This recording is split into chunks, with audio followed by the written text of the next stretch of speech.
सबकी बेटी को बचाइए, बेकसूर।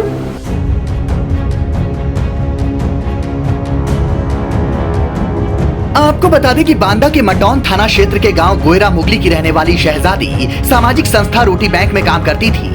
फेसबुक के जरिए आगरा निवासी उजैर से शहजादी का संपर्क हुआ था और कथित मानव तस्कर के प्रेम जाल में शहजादी फंसती चली गई। चूंकि शहजादी का चेहरा जला हुआ था और उजैर ने उसे इलाज के लिए आगरा बुला लिया और वहां से उसे इलाज करने के नाम पर आगरा के मूल निवासी और वर्तमान में दुबई में रहने वाले दंपत्ति फैज और नादिया के हाथ शहजादी का सौदा कर उसको दुबई भिजवा दिया, जहां शहजादी को घरेलू नौकर की तरह काम करना पड़ता और फैज और उसकी पत्नी के टॉर्चर से भी गुजरना पड़ता। इसी बीच फैज के 4 साल के बेटे की बीमारी के दौरान मौत हो गई, जिसका इल्जाम दुबई में रहने वाले इस दंपत्ति ने शहजादी पर लगाते हुए उसे गिरफ्तार करा दिया था।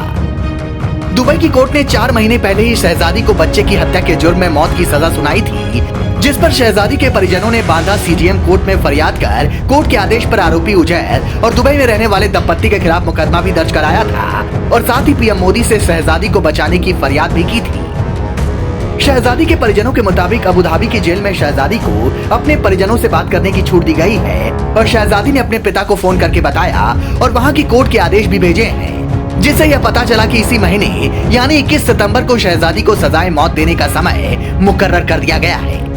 पीड़िता शहजादी अपने पिता से फोन पर बात करते हुए समाज सेवी और राजनीतिक दलों से मदद मांगी है और कहा है कि अब अबू धाबी की जेल से छूटने के बाद अपने साथ हुए अत्याचार को सबके सामने लाना चाहती है।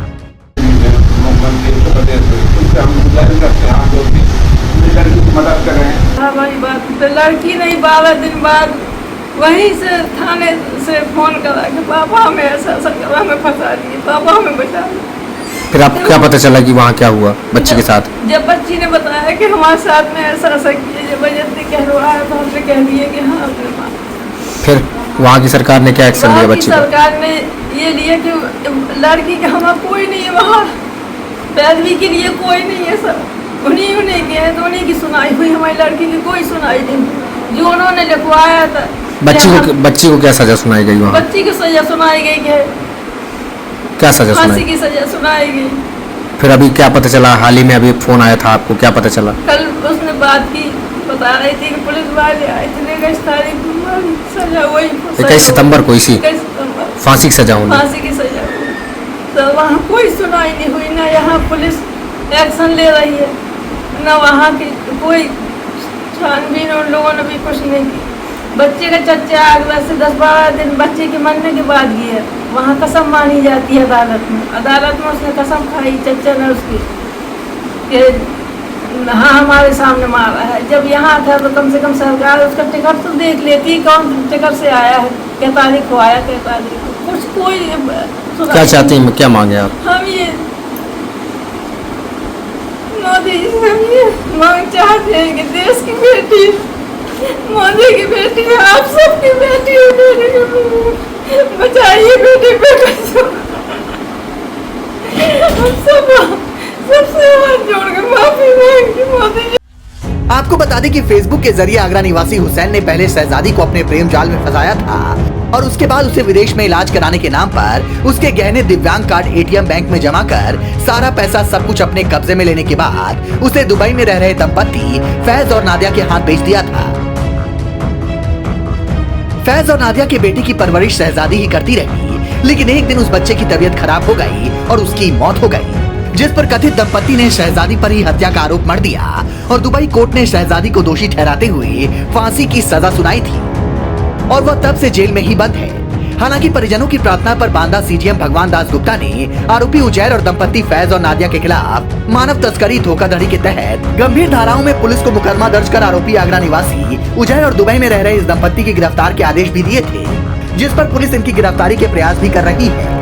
लेकिन दूसरी तरफ फांसी का वक्त मुकर्रर होने से शहजादी के परिजनों में कोहराम मच गया है और वह पीएम मोदी से अपनी बेटी को बचाने की फरियाद कर रहे हैं। सबकी बेटी को बचाइए, बेकसूर, अगर गुनहगार होती है कभी परेशान नहीं होती, बेकसूर उसको फंसाया। अब देखना होगा कि फर्जी आरोप में यूएई में फांसी की सजा पा चुकी इस बेबस महिला को जीवन दान मिलता है या फांसी के फंदे पे लटक कर बेबसी की मौत। उनकी माँ ने बताया कि कब उसके पास फोन आया था उनका और उसने बताया कि 21 सितंबर को उससे फांसी होने वाली है।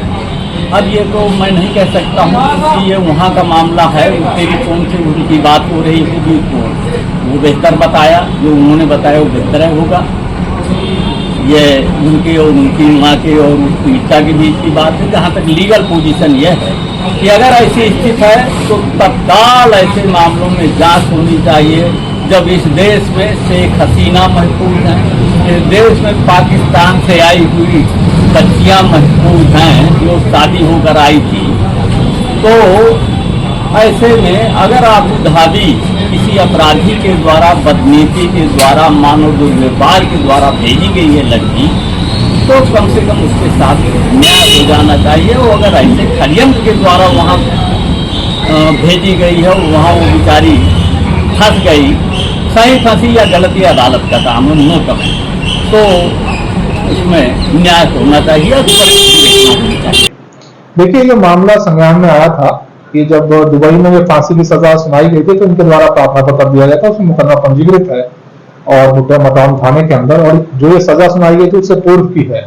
उसमें जो इनका आरोप था कि उसने, जो लड़का है आगरा का रहने वाला, उसने उसको दुबई अपनी बहन के पास एज मेड भेजा था, हेल्प के लिए भेजा था, जहाँ पे उनके ऊपर आरोप लगा दुबई पुलिस ने, जिसमें इन्वेस्टिगेशन करी और उसमें कोर्ट द्वारा, दुबई की कोर्ट द्वारा ही उनको सजा सुनाई गई थी। तो ये मैटर जो वहां का अपराध हुआ है वो दुबई से संबंधित है। यहाँ पे जो भेजने से लेकर संबंधित वो है, उसके अंदर तत्काल मुकदमा था और ये उससे पूर्व की घटना है। अगर आप इसको चेक करेंगे, जो उसकी हत्या हुई थी बच्चे की, वहाँ वो उसकी दिनांक और यहाँ पे जो इन्होंने दिया तो वो उससे पूर्व का है।